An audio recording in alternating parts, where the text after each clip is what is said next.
నేను ప్రేమించిన. అవును, ఎవరిని ప్రేమించినా ఆల్రెడీ అడిగి పెళ్ళం ఉంది, మొహం పగిలిపోద్ది వేరేవాళ్ళ మొగుడిని ప్రేమించాను అంటే.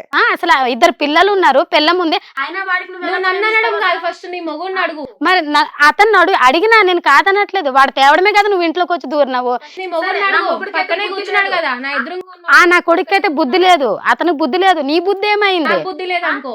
నీకు ఎలా బుద్ధి లేదని అనుకోవాలి? నువ్వు మనిషివేనా? అసలు మనిషి తీరు మాట్లాడుతున్నావా? అందుకోసం ఎట్లా మళ్ళీ లవ్ చేసినా అంటుంది. అసలు ఏం మాట్లాడుతుంది మేడం ఆ అమ్మాయి? లవ్ ఎట్లా చేస్తుంది? పెళ్ళైనోడికి లవ్ చేస్తుందా? అది లవ్వా వాళ్ళు కొవ్వా? దాని చలివిడి మాట్లాంటారు దీన్నే. లవ్ అయిపోద్ది అంటే మేడం, సృష్టించు. లవ్ అయిపోతుంది, లవ్ చెయ్యరు.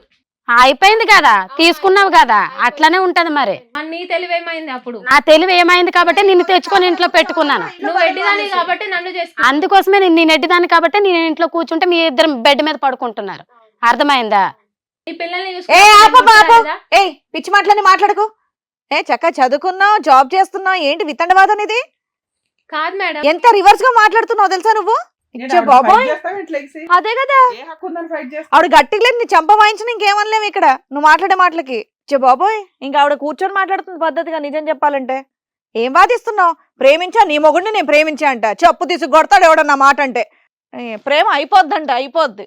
ఆగో ఇన్ని తిట్టాలనిపిస్తుంది. మంచిగా కూర్చొని చూస్తున్నాడు ఇద్దరు. అబ్బా, మా ఇద్దరు ఆవిడ చక్కగా మాడుకుంటారు అన్నట్టు. నవ్వడం కాదు, చెప్పులే ఏం చెప్తావో. నేను ఆ అమ్మాయిని కానీ పెళ్లి చేసుకుంటాను. మరి మా దారి మాకు చూపించి మేము పోతాం ఏటో. నువ్వు వెళ్ళిపో, ఎక్కడన్నా మాకు అవసరం లేదు. నేను పోతాను, మీ మధ్యన కూడా ఉండను, నాకు అవసరం లేదు. తెలిసినప్పుడే వెళ్ళిపోవాల్సింది. ఇన్ని రోజులు ఎందుకు వెళ్ళిపోతాను. నీకు ఎలాగో సిగ్గులేదు కదా, నువ్వు బరితెగించావు, నువ్వు అన్నిటికీ బరితెగించావు. అందుకోసమే తల్లిదండ్రులు కూడా నీ ఆలోచనలు బుద్ధులు చూసి వదిలేశారు నీకు. నీకేం మాత్రం సిగ్గు లజ్జ ఉంటే నువ్వు అన్ని ఆలోచించిందని అయితే, ఒక ఆడపిల్లవి అయితే సరే ఈ అక్క ఇంత మంచిగా చూసుకుంటుంది కదా, వాళ్ళ కాపురాలు నేను చుచ్చి పెట్టను, వాడికి ఏదో నచ్చ చెప్పి. నిజంగా వాడంతా నీకు దూలే ఉండేటప్పుడు నచ్చ చెప్పాలి, వాడికి నచ్చ చెప్పాలి. ఏం చూసుకున్న పిల్లలు? అందుకోసమే నా మొగుడిని పక్కన వేసుకున్నావా? నా పిల్లల్ని చూసుకున్నాను అనేసి. ఏం ప్రేమించినావు? ఏం ప్రేమించినావు? మళ్ళీ ప్రేమించినాను అంటే నువ్వు సిగ్గుందా నీకు అసలేనా? ఇంకొకసారి ప్రేమించిన నా మొగుడు అని అంటే పళ్ళు రాలుతాయి. నీకు అర్థమవుతుందా? నీ మొగుడు పైన అంతగానం కోపం తెప్పించుకుంటున్నావా? ప్రేమ ఉంది కాబట్టే కదా. నాకు ప్రేమ ఉంది కాబట్టి తెచ్చుకున్నా, అర్థమవుతుందా? నీలాంటి ప్రేమ అయితే అది కాదు, అర్థమవుతుందా? ఒక రోజు బెడ్ మీద చేసింది, 4 రోజులు సికార్లు చేసింది, సినిమాలు సికార్లు చేసింది కాదు. వాడు మనసు చూసి ప్రేమించినవో ఇంకేటి చూసి ప్రేమించవో ఎవరికి తెలుసు? నీకే తెలియాలి. నాకెందుకు తెలుస్తుంది? తిరిగింది నువ్వు కదా, తిరిగింది నువ్వు కాబట్టి నీకే తెలియాలి. మీకే తెలియాలి. ఆపమ్మా. అందరికీ నమస్కారం. నేనండి మీ శ్రీవాణి. హిట్ టీవీలో ప్రసారం అవుతున్నటువంటి ఇది కథ కాదు జీవితం కార్యక్రమానికి మీరు చూపించేటటువంటి ఆధారాభిమానాలకి మేము ఎప్పుడు కృతజ్ఞులై ఉంటాం. ఇది కథ కాదు జీవితంతో పాటు మీకు నచ్చినటువంటి కాంటెంట్ ని యూట్యూబ్ కంటే 1 వీక్ ముందుగా చూడాలి అంటే మీరు హిట్ టీవీ యాప్ లో చూడొచ్చు. దానికి మీరు చేయాల్సిందల్లా ప్లే స్టోర్ లేదా యాప్ స్టోర్ లోకి వెళ్ళి డౌన్లోడ్ చేసుకోవడమే, అది కూడా ఫ్రీగా. ఏదో ఆడపిల్ల పాపం వేరే ఊరు నుంచి వచ్చింది, ఉద్యోగం కోసం సహాయం చేయడానికి మన ఇంట్లో ఉంటదని చెప్పేసి ఒక ఆడదానికి నేను ఇంట్లో పెట్టుకున్న పాపానికి నువ్వు ఇలా చేస్తున్నావా? ఆల్రెడీ బయట ఇంట్లో వేరే ఆడవాళ్ళని పెళ్లిగా అమ్మాయిని పెట్టుకోవద్దని అంటూనే ఉన్నారు. రేపటి రోజు నిజంగా ఎవరికన్నా హెల్ప్ కావాలన్నా సరే హెల్ప్ చేసే పరిస్థితుల్లో లేకుండా అయిపోయింది పరిస్థితి బయట మీలాంటి వాళ్ళ వల్లే. అందుకే హాస్టల్లో అవి ఇవన్నీ పట్టుకొని తిరుగుతున్నారు, ఇళ్లలో ఫ్యామిలీస్ లో ఉండకుండా ఎందుకులే రిస్క్ అని చెప్పేసి. మళ్ళీ దానికి ఇంకో వితండ వాదన ఒకటి. సోని, ఇక్కడ ఫ్యూ పాయింట్స్. ఎంతవరకు ఈ కథ అంతా మీ పేరెంట్స్ కి తెలుసు? అంటే నా అబార్షన్ అయ్యే, ఎందుకంటే ఐదర్ నువ్వు అమాయకరాలైనా అయ్యి ఉండాలి, ఎడ్డి దానమైనా అయ్యి ఉండాలి, మెంటల్ దానమైనా అయ్యి ఉండాలి. ఈ మూడిట్లో ఏదో ఒకటి. ఓకే, సో మీ పేరెంట్స్ ఎంతవరకు ఈ సబ్జెక్ట్ తెలుసు? ఎంతకాలం మీ ప్రయాణం జరిగిన తర్వాత మీ పేరెంట్స్కి మీరు చెప్పావు? 1 year బ్యాక్ నాకు పరిచయం అని తెలుసు sir. Right, but actually 2 years ప్రయాణం, అందులో 1 year రిలేషన్షిప్ తెలుసు. ఎలా తెలిసింది? ఫ్రెండ్స్ అని తెలుసు సార్, ఓకే, కొలీగ్స్ అని తెలుసు ఆఫీస్ లో. ఓకే, తర్వాత మేము లవ్ చేసుకుంటున్నామని తెలియదు. ఆఫ్టర్ లవ్ అయిపోయిన తర్వాత నేను మా మమ్మీ డాడీకి చెప్పలేదు. ఓకే, అబార్షన్ అయిపోయిన తర్వాత చెప్పాను. చెప్పిన తర్వాత ఇది తను తీసుకెళ్లి వాళ్ళ ఇంట్లో పెట్టుకున్నాడు సార్. నో అక్కడ వరకు వెళ్ళిపోలేదు, అంత జంపింగ్ జాక్ వద్దు మనకి. అది కాదు, ప్రెగ్నెన్సీ ఎప్పుడు వచ్చింది? అబార్షన్ అయింది. అబార్షన్ అయిన తర్వాత అతని మీద ఒత్తిడి పెట్టారు అని చెప్పి ఒక మాట అన్నాడు ఇందాక. మీ పేరెంట్స్ ద్వారా అతని మీద ఒత్తిడి వచ్చిందంట. ఎటువంటి ఒత్తిడి పెట్టారు మీ పేరెంట్స్? అతను చేసుకోమన్నారా? పెళ్లి చేసుకోమన్నారు. పెళ్లి చేసుకోమన్నారా? ఏది ఈ సిచ్యువేషన్ లో కూడా పెళ్లి చేసుకోమన్నారా? మహానుభావులలో అసలు వాళ్ళకి తెలుసా? అసలు ఇక్కడ వాళ్ళు ఇప్పుడు ప్రెగ్నెంట్ చేస్తే ఎవరి దగ్గర వదిలేస్తారు? అలా కదా, అదా సబ్జెక్టు. లేదంటే అసలు యాక్చువల్ గా అతనికి పెళ్ళైన విషయం కూడా వాళ్ళకి తెలియదు, అది కూడా దాచిపెట్టారు. పెళ్ళైన విషయం తెలియదు సార్. మరి అందుకే పేరెంట్స్ పెళ్లి చేసుకోండి అన్నారు. తప్పే ఏమని చెప్పావు నువ్వు? నువ్వు పెళ్లి ఎందుకు వద్దన్నావు ఆ టైంలో?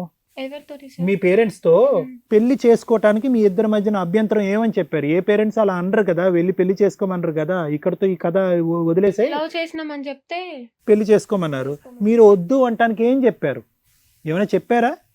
చెప్పారు సార్.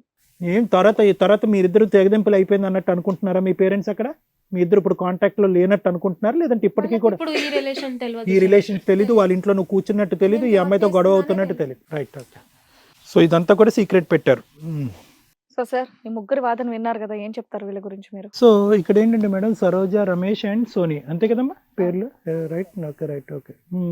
ఇక్కడ పెద్ద మనం మాట్లాడుకునేది కూడా ఏం లేదు మేడం, ఎందుకంటే సింపుల్ లాజిక్. ఇక్కడ ఎంత చక్కగా అమ్మాయి నోట్లోంచి రాకున్నటువంటి సభ్య సమాజం అంగీకరించినటువంటి కొన్ని పదాలు సరోజ నోట్లోంచి వచ్చినాయి. కానీ ఇది అసలు సిసలైనటువంటి కౌన్సిలింగ్. ఏదైతే సోనీ ఇందాక నుంచి నేను కౌన్సిలింగ్ చేశాను, కౌన్సిలింగ్ తర్వాత మనిషికి కనెక్ట్ అయ్యాను కాబట్టి ప్రెగ్నెంట్ అయ్యాను, ప్రెగ్నెన్సీ కరెక్ట్ కాదు కాబట్టి అబార్షన్ అయ్యాను, తర్వాత వాళ్ళ ఇంట్లోకి వెళ్ళి కూర్చున్నానని అందో, అది కౌన్సిలింగ్ కాదు.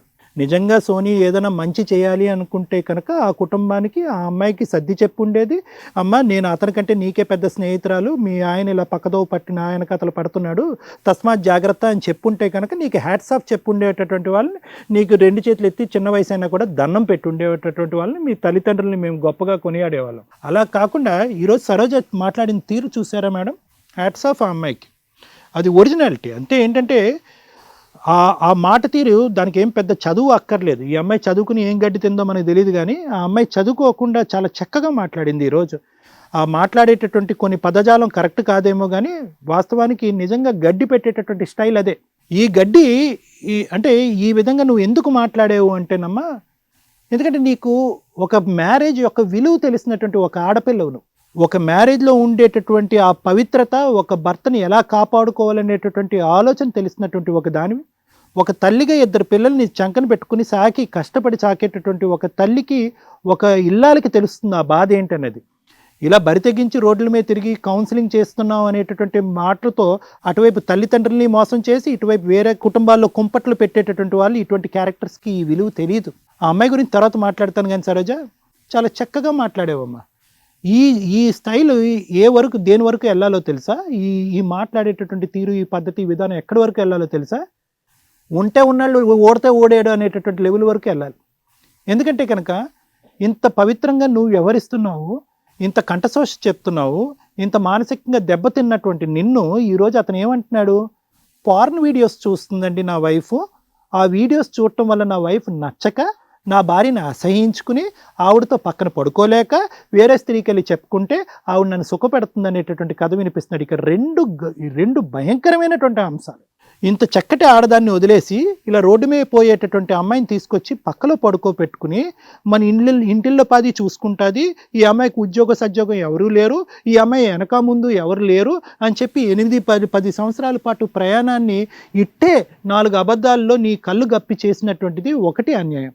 ఇంట్లో తీసుకొచ్చి కూర్చోపెట్టుకోవటం, ఉద్యోగం మాన్పించి కూర్చోపెట్టుకోవటం, బయట ఉండేటటువంటి సుఖం కాకుండా ఇంట్లోనే కూర్చోపెట్టుకునేటటువంటి ప్రయాణం చేయటం అనేది మొదటి మోసం.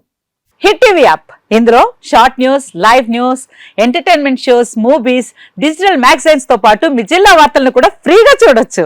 ఇంకెందుకు ఆలస్యం, వెంటనే హిట్ టీవీ యాప్ ని డౌన్లోడ్ చేసుకుని ఫ్రీగా ఎంటర్టైన్మెంట్ పొందండి. Hit TV app. Hit TV app. Please download hit TV app. Hit TV app ని ఫ్రీగా డౌన్లోడ్ చేసుకొని ఎంజాయ్ చేయండి. మీకు నచ్చిన ఎంటర్టైన్మెంట్ కోసం హిట్ టీవీ యాప్ ని ఫ్రీగా డౌన్లోడ్ చేసుకుని ఎంజాయ్ చేయండి. హిట్ టీవీ యాప్ ని డౌన్లోడ్ చేసుకుని ఆస్వాదించండి, ఆశీర్వదించండి. ఇంతమంది సెలబ్రిటీలు హిట్ టీవీ యాప్ ని డౌన్లోడ్ చేసుకోండి అని చెప్తున్నారంటే ఎంత మంచి యాప్ ఆలోచించండి.